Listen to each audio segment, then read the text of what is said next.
that it is morally permissible to use deadly force in deliberate response to repeated domestic violence. The following definitions come from the New Oxford American Dictionary. Moral, concerned with the principles of right and wrong behavior and the goodness or badness of human character. Permissible, permitted or allowed. Deadly force, causing or able to cause death. Deliberate, fully considered, done consciously and intentionally. Domestic violence, of or relating to the running of a home or to family relations, behavior involving physical force intended to hurt, damage, or kill someone or something. The best core value in this debate is justice, defined as each is due. An abuser has entered into a war with the victim and thus has left the social contract. This gives the victim moral permissibility to use deadly force as a deliberate response to repeated domestic violence. All people have an inherent right of self-defense, and if their life is being threatened, then the victim can do all in their power to protect themselves. The batterer has made a choice to abuse a victim because they have made this choice, they have forfeited some of their protections that the government would provide. The value criterion that best measures the core value is justified self-defense, defined as everyone is due the right of self-defense. If everyone is given the right of self-defense, then justice will be upheld because each is given their due. In order to achieve justice, we must recognize that everyone has an inherent right of self-defense. Observation. Deliberate does not mean vengeance. The argument typically is that the actor feared a recurrence of the past violence. Thus, the focus shifts from past to future violence, from retaliation to an argument of defending against an imminent attack. This is the standard maneuver in battered wife cases. In view of her prior abuse, the wife arguably has reason to fear renewed violence. Killing the husband while he is asleep then comes into focus as an arguably legitimate defensive response, rather than an illegitimate act of vengeance for past wrongs. In this situation, deadly force may be used because it is in self-defense and not vengeance. Contention 1. All people have an inherent right of self-defense. According to Kimberly Kessler-Frazan, all people have an inherent right of self-defense. When someone declares by word or action not a passionate and hasty but a sedate, settled design upon another man's life, he puts himself in a state of war with him, against whom he has declared such an intention, and so has exposed his life to the other's power to be taken away by him, or anyone that joins with him in his defense and espouses his quarrel, it being reasonable and just. I should have a right to destroy that which threatens me with destruction. For by the fundamental law of nature, man being to be preserved as much as possible, when all cannot be preserved. The safety of the innocent is to be preferred. If someone is being threatened, then they are morally permissible to defend themselves. This will achieve justice because each is given their due that they have a right of self-defense. Because the abuser is harming the victim, they forfeit their right of self-defense. Also, according to Charles Ewing, a professor at University of New York, stated, most simply, the proposed doctrine of psychological self-defense would justify the use of deadly force where such force appeared reasonably necessary to prevent the infliction of extremely serious psychological injury. Extremely serious psychological injury would be defined as gross and enduring impairment of one's psychological functioning that significantly limits the meaning and value of one's physical existence. If there is significant damage that occurs from repeated domestic violence, then the victim is allowed to preserve their psychological well-being. The abuser has done so much damage to the victim that they are always in a state of fear. Because all people have a right of self-defense, they can do whatever it takes to preserve their psychological well-being. This will uphold justice because we must respect the inherent right of self-defense that people have. Contention 2. For battered women, deadly force is the only viable option left. According to University of Michigan Human Resources, in most cases the fear is well-founded. Survivors are at increased risk when they are leaving an abusive relationship. Those who have tried to leave may know they are at increased risk of severe violence if they try again. This separation violence may include stalking, harassment, or threats, kidnapping the children, or holding her hostage, teaching them a lesson for trying to leave, or homicide. Frequently, survivors need a wide variety of resources to successfully leave a batterer. They may have limited resources to provide for themselves and their children, especially if they have been in an abusive relationship for a long time. If women try to leave an abusive relationship, they are often abused more harshly. Leaving becomes nearly impossible, and deadly force becomes the only option left. Also, according to Sandy Schmidt, 2009, founder of Women of Worth Association, reports that 75% of all homicides related to domestic violence occur after the victim leaves a relationship. The majority of women that are murdered are killed after they leave. Obviously, it is clear that abused women have no other choices. Since they have a right of self-defense, it is morally permissible to use deadly force as self-defense. This will uphold justice because everyone is given their right of self-defense, especially if it is the only option left. Okay. I'm done. Okay. I forgot to give credentials here. So, like, I push you in the stairs because it seemed like your friend, but yeah. Back here. Yeah? Your smile was incredible. Okay, so in your value structure, and then also it comes up in contention 1, are you saying that the individual who's being abused and the abuser are in a state of war? Yes. How so? Because they have knowingly, attacked this person, and, like, what the Kessler... And do you offer a definition of war? No. Okay. So, then...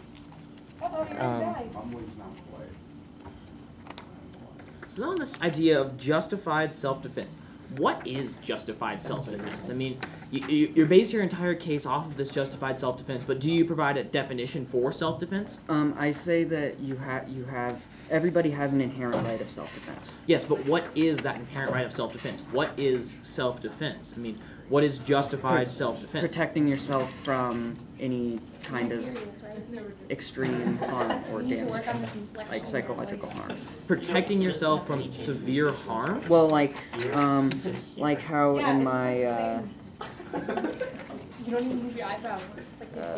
the psychological self-defense, that if there's extreme psychological damage, then you are morally permissible to use self-defense if it is going to protect you from any greatly severe psychological damage.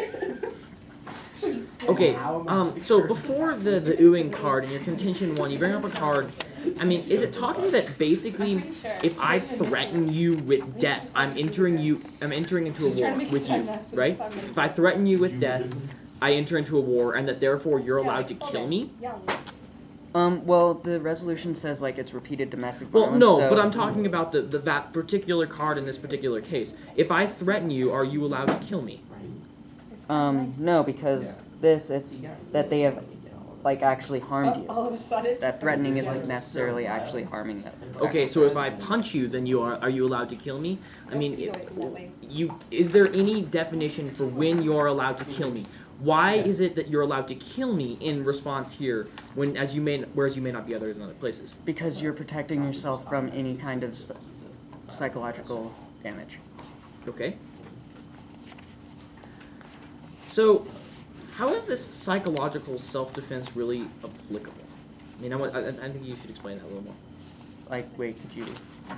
What do you mean by your question? Like, I mean, okay, so the tagline on that contention is that all people essentially have a right of self-defense, right? yes. Well, how is psychological self-defense, like, how does that play there? I mean, psychological self-defense is defending yourself from severe psychological harm, correct? Correct. So if I put you under some sort of a threat psychologically, so I put you in a state of horror, are you allowed to kill me always, no matter what?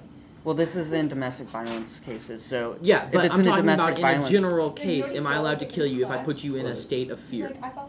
if it is going to do significant psychological damage, Well, how do you know if Just it's going to do having- significant psychological damage? I'm not sure. Okay. Told me she works Um, in, like, some bar. He showed me her picture. So then, I'm almost out of time here, so I'm just going to ask you one more question. Basically, Not that old. so are you saying that 75% of homicides in domestic violence occur after leaving? Is that correct? Yes. Okay. But how many homicides occur total? I don't know. I don't Okay. have a statistic. Yeah, like are you? So I will take some prep time now, and I think I can stop this. Because it's only Waples and saying the teacher. Okay. And switch over here to my case. Okay. So if you can see me, computer. Did you start the video? Yeah. So I've used up 115 here. I'll mark that. I'm not a dumb blonde yet, right. I negate resolved. It is morally permissible for victims to use deadly force as deliberate response to repeated domestic violence. I take the core value of justice, defined as giving each his due by Plato. Without justice, the resolution essentially means nothing. Morality becomes an empty shell without that just framework to place it on. Justice is essentially good, because it ensures that each living human being is given what he or she is due. To measure this idea of justice, I offer the core value of contractualism, defined by the Stanford Encyclopedia of Philosophy as the term contractualism can be used in a broad sense to indicate the view that morality is based on a contract or an agreement or as an act that is wrong if its performance under the circumstances would be disallowed by any set of principles for the general regulation of behavior that no one could reasonably reject on a biased, informed, unforced general agreement. This upholds the criterion of creation of justice because justice is based on this idea of contracts. Justice occurs when all men keep all their contracts. Contention 1. The battered is in no place to decide the fate of the batterer. When the battered takes justice into his own hands, he violates the rights of the other. Justice can only occur, as Levinas argues, when you're willing to sacrifice your rights, or some of those at least, for this other. Freedom is called into question only inasmuch as it finds itself imposed upon itself. If I could have freely chosen my own existence, everything would be justified. The failure of my spontaneity, still bereft of reason, awakens reason and theory. There would have been a suffering that would have been the mother of wisdom. From failure alone would come the necessity of curbing violence and introducing into human relationships. Political theory derives justice from the undiscussed value of spontaneity. Its problem is to ensure, by way of knowledge of the world, the most complex exercise of spontaneity by reconciling my freedom with the freedom of others. Levinas simply states that justice is achieved by sacrificing your rights to this other. The card proves that justice cannot exist without some degree of sacrifice. Levinas argues that individuals have to give up their rights to sustain for this other. Without the other, we would definitely perish. In a justice case, this can show only in the fact that even though the rights of the abused have been violated, it is still unjust for him or her to violate the rights of the other, the abuser. We are actually incapable of achieving a just society when we only recognize the justice of all. Therefore, the abuser deserves a trial and an impartial jury before he or she can be justly condemned. It is impermissible for the abuser to violate the justice of the abuser. Contention 2. Affirming the resolution would be to affirm the sacrifice of law and justice, a bad thing for all society. As I proved in my first contention, the affirmative world is the world where justice is ignored. We simply look at the wants and the desires of individuals in society. We would descend simply into anarchy. But why is that a bad thing? To explain the necessity of law, Alan Ryan explains that the logic of fear is something which humanity has become extremely familiar with during the last 50 years. It's the logic of interaction between two persons or two societies who can annihilate the other, and neither of whom possesses second strike capacity, that is, the ability to revenge himself on the other post-mortem. Two nuclear powers who can wipe out the other side nuclear forces if they strike first, and therefore cannot revenge themselves on the other side if they do not strike first, would be the post-World War II illustration of Hobbes' theory. The point is to notice that the horrors of the situation do not hinge on either party's wishing to attack the other. People in this situation are driven to attack one another by the logic of the situation, no matter what their motives. Thus, I look at you and know that you can kill me if you have to. I know that you must have asked the question whether you have to. Do you have to? The answer is not entirely clear, but a plausible reason is that you will have looked at me and understood that I have every reason to be afraid of you, because you might need to attack me. Moving on, I'm going to attack my opponent's case. So, this core value of justice is one that we both share, and so really we have to see that it is going to be the value in this round, and it comes down to who can actually prove that we are giving each his due. So my opponent offers the value criterion of justified self-defense. However, he does not define what justified self-defense is. Without knowing what justified self-defense really is, how can we know how to promote justified self-defense? And through failing to promote justified self-defense, how could we promote this idea of justice? And really, by failing to describe justified self-defense, my opponent's value structure completely falls. Moving on from there, I will attack my opponent's observation.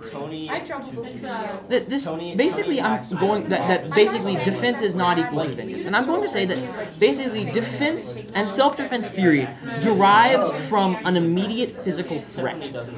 Self-defense as a general theory, as a general ideal, comes when you are under an immediate physical threat, something that my opponent in his justified self-defense theory should have admitted but failed to. Justified self-defense shows that really, we need to have an immediate physical threat in order for this to be, for us to truly recognize this vengeance. So my opponent's observation 1 falls. Moving on. My opponent's contention 1.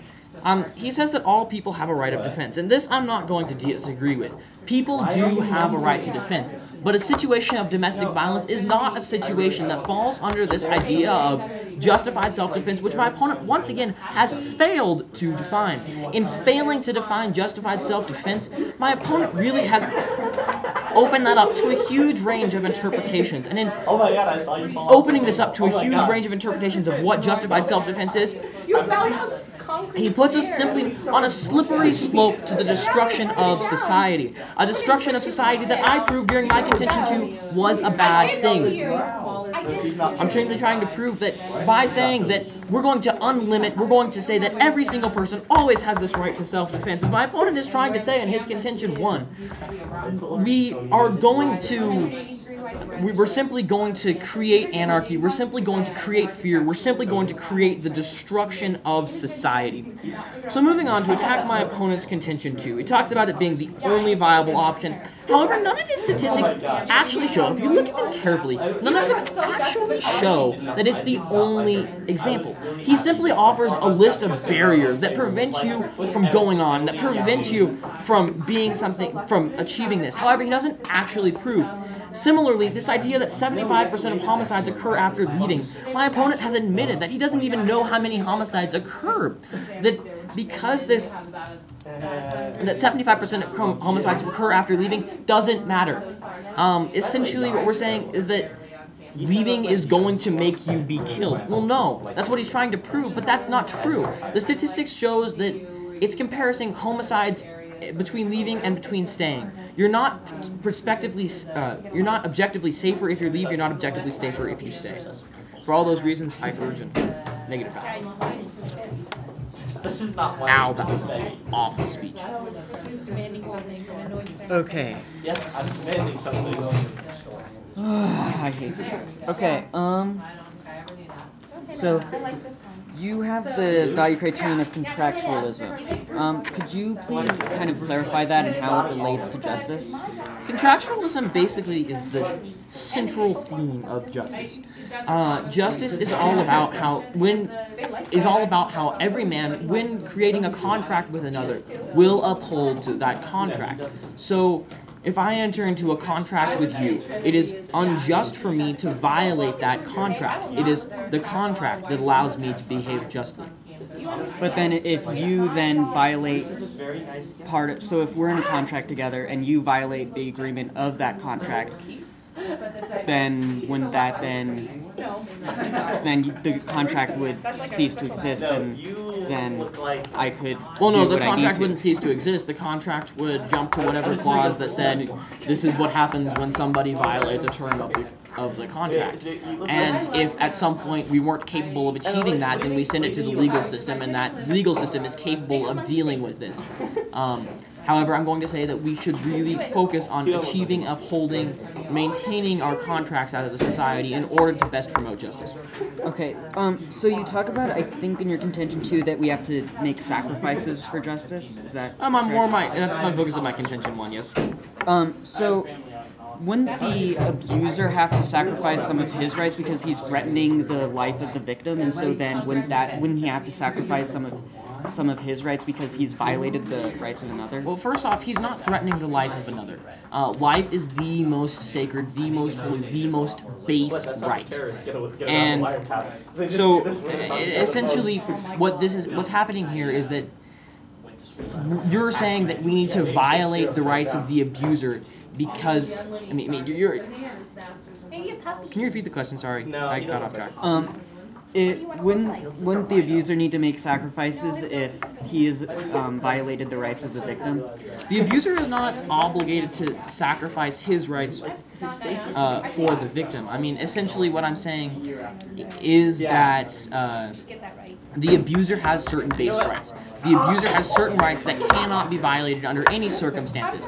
And for the abused to strike back at the abuser, that is violating these essential human nature rights that really shouldn't be, can't be violated under any just circumstances. And repeated domestic violence isn't in the same way. Repeated domestic violence is not a threat on the life. Repeated domestic violence is a threat on the safety, it's a threat on the health, and obviously it's a bad thing. However, repeated domestic violence is not proportional. It's not the same thing as murder. I mean, if I were to murder you for punching me several times, that's not justified. It's simply not okay. Okay. Yeah. Okay, I'll do it. So I will first defend my own case and then move on to attack my opponent's case. So he says that my core value of justice and value criterion of the justified self-defense, that we all have an inherent right of self-defense, falls because I didn't necessarily define self-defense. However, we still need to look to the negative side of justice. On the affirmative. The affirmative. Oh my goodness. Sorry. We still need to look to the affirmative side, because when the abuser has violated the rights and is threatening the life of the victim, we have to give precedence to the victim to use self-defense, and that we have to let the victim use self-defense because we have this inherent right of self-defense. And so we have to look to my side of the justice, because we will give each his due that each person has a right of self-defense that they can use.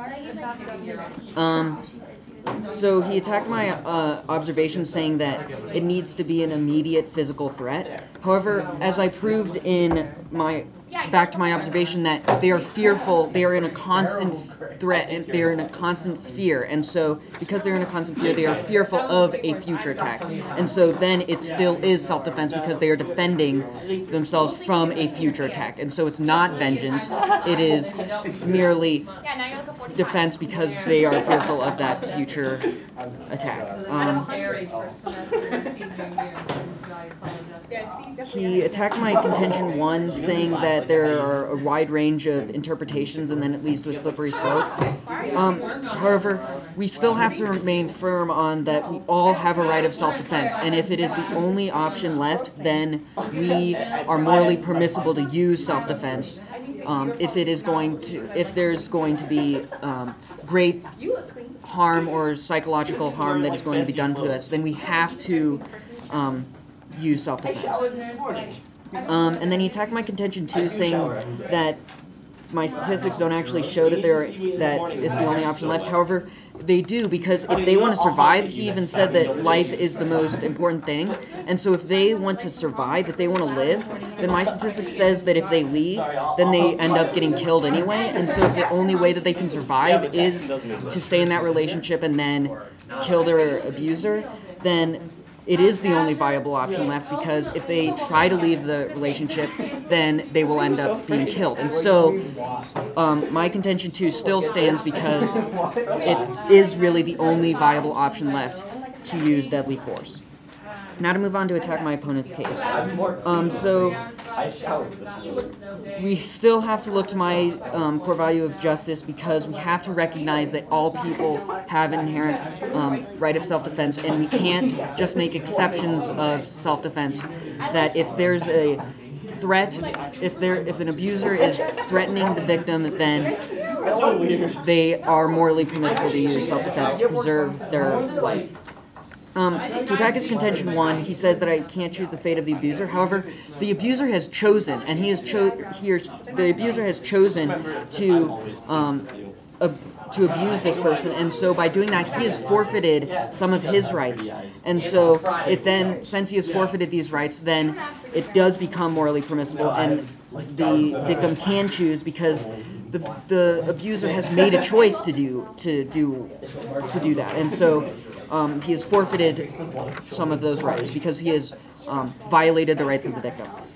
Now to move on to his contention 2, he says we have to make sacrifices. Yes, we have to make sacrifices, and the abuser has to make sacrifices too, not just the victim. And that if the abuser has violated the rights of the victim, then the abuser has to sacrifice as well, make sacrifices as well. So, yeah. Okay. I'll take the rest of mine time. Can we just do this speech and then be done? No, I need to finish my. And last speech is really short. We're gonna have to hurry it up, but we can do it. How do you You can cut this out. It's the same amount of work, because then if you're doing, like I think David and I talked about it briefly. So, do the reasonably short speech of this. I'm going to start by attacking my opponent's cases, but I'm only going to do this briefly and then move on to defend my own. And I'm going to spend the majority of this speech discussing voting issues. So, I'm going to attack my opponent. He talks about this idea. I'm going to actually come back to the value clash. I think that the value criterion clash is best covered in voters, so I'm actually going to postpone that for now. So moving on to attack my opponent's observation. Basically, he says we're going to defend from future attack. Well, if we're going to defend from future attack, then we can attack anybody who we think is going to attack us. That's clearly wrong. The purpose of self-defense is to stop someone who is physically, currently attacking you. You have to be able to protect yourself, and I think that's perfectly justified. However, because this isn't the case, because my opponent admitted that we're going to be doing this in the case of long-term self-defense, that this is really not the point of that thing. We really need to focus on self-defense being as defense only from current physical harm. Okay, so then I'm going to really basically say that his contention 1, which basically claims that that we have to really prevent them to use self-defense. I'm not saying that we're not preventing, we're not going to allow people to use self-defense. Self-defense is certainly a valuable tool, and it's certainly necessary under the social contract. However, this is not a scenario of self-defense. This is not a scenario of attack. My opponent's value criterion of justified self-defense would say that we're not supposed to do it unless we're being attacked. Finally, he claims that his statistics in his contention 2 say that if they leave, they're going to be killed, right? I mean, that's clearly wrong, however, because the statistics show that if they are killed, they have more likely left. He's talking about of homicides, they've more likely left. He's not showing of people who leave 75% are killed. That's obviously wrong. That's obviously not true. So I'm going to continue here. The value clash, of course, I'll postpone on my side of the flow now. Basically, we're going to talk about whether or not the abuser or the abused really deserves rights. And while certainly the abuser in abusing has given up some of his rights, these rights don't extend to giving up the rights of his very basic human nature. Very basic human nature dictates the necessity of certain rights like life. That you are capable of having your own life, that you're capable, that you are given a life. And as long as the battered's life is not being affected, is not being threatened, then it is not okay for the batterer to attempt to take that life. However, and there is no way that life can be taken in this. I mean, we really have to ensure that we are keeping life secure. His attacks on my contention 2 are essentially a draw. Looking at them from any logical perspective, he doesn't actually say anything in his attacks on my contention 2. So now I'm going to point to the 3 most important voting issues in this round. So the first is whether or not other options are available for battered women. The second is whether or not the abused deserves absolutely no rights. And the third, final thing in this debate round that I think is really important is this value clash. So I'm going to start with an in-depth discussion of whether or not other options are available. My opponent seems to believe that by presenting a list of roadblocks that would prevent a woman from escaping, that would prevent someone who was being abused from escaping, he can prove that they have absolutely no other options available. However, my opponent also completely ignores such things as as battered women's shelters, as friends and family who are very helpful and kind. He conveniently forgets all of these things, and he says that really, he does not offer any way that that women can get over these roadblocks, and that's really what I'm doing now. Women can beat these roadblocks that my opponent has offered, and that's really all they are. Roadblocks that make this road more difficult, but not impassable.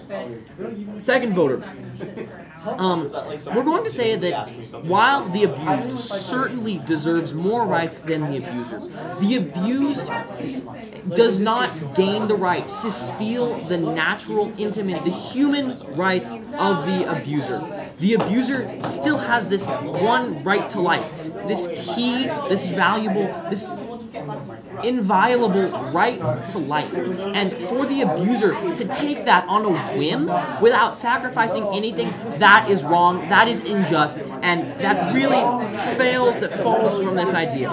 Okay, so now I'm going to spend the last minute of this speech discussing the value clash. And I think the value clash here is really, really important. So this justice. I've taken the core value of justice. And I think that justice really serves as my justice really is far more valuable than my opponent's justice. My opponent seems to think that justice can be anything. Well, I'm giving each his due. My opponent is giving the abused their due. That's not the point of this. The point is to give each and every single person in society, whether they be victims, whether they be murderers, they deserve their due. They deserve some sense of contractualism. They deserve some rights.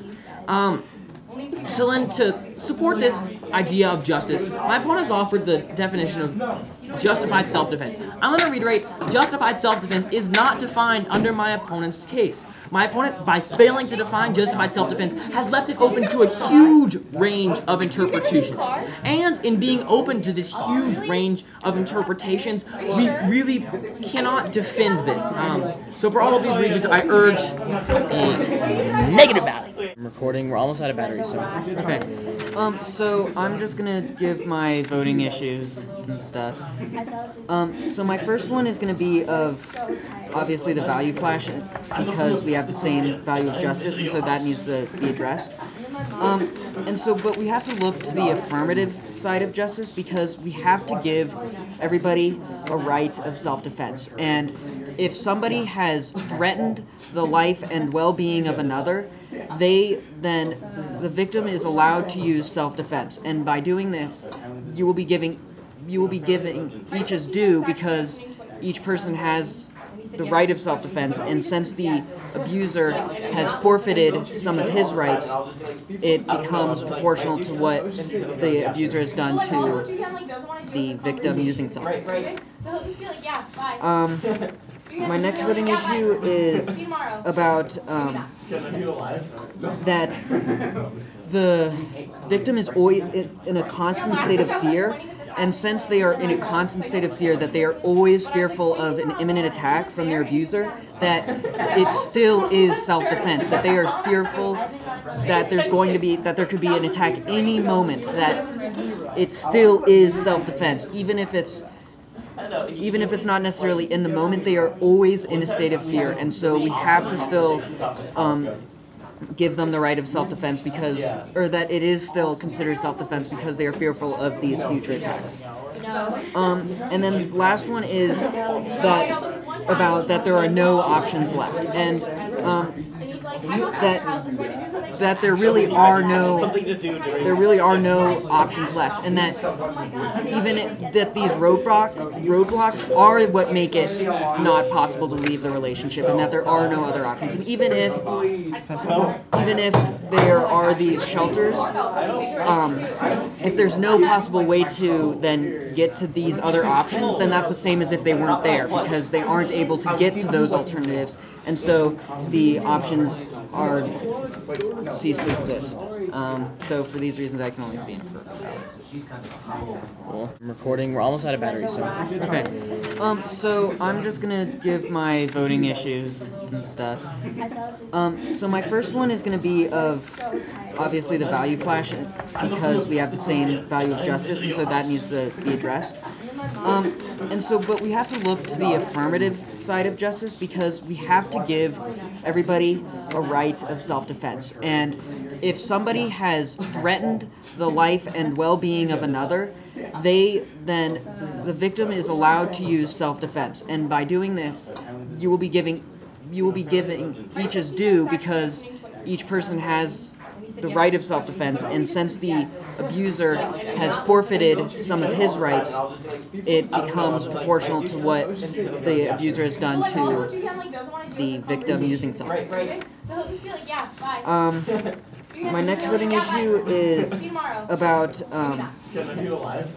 that the victim is always in a constant state of fear, and since they are in a constant state of fear, that they are always fearful of an imminent attack from their abuser, that it still is self-defense, that they are fearful that there could be an attack any moment, that it still is self-defense, even if it's not necessarily in the moment. They are always in a state of fear, and so we have to still give them the right of self-defense or that it is still considered self-defense because they are fearful of these future attacks. And then the last one is that there are no options left, and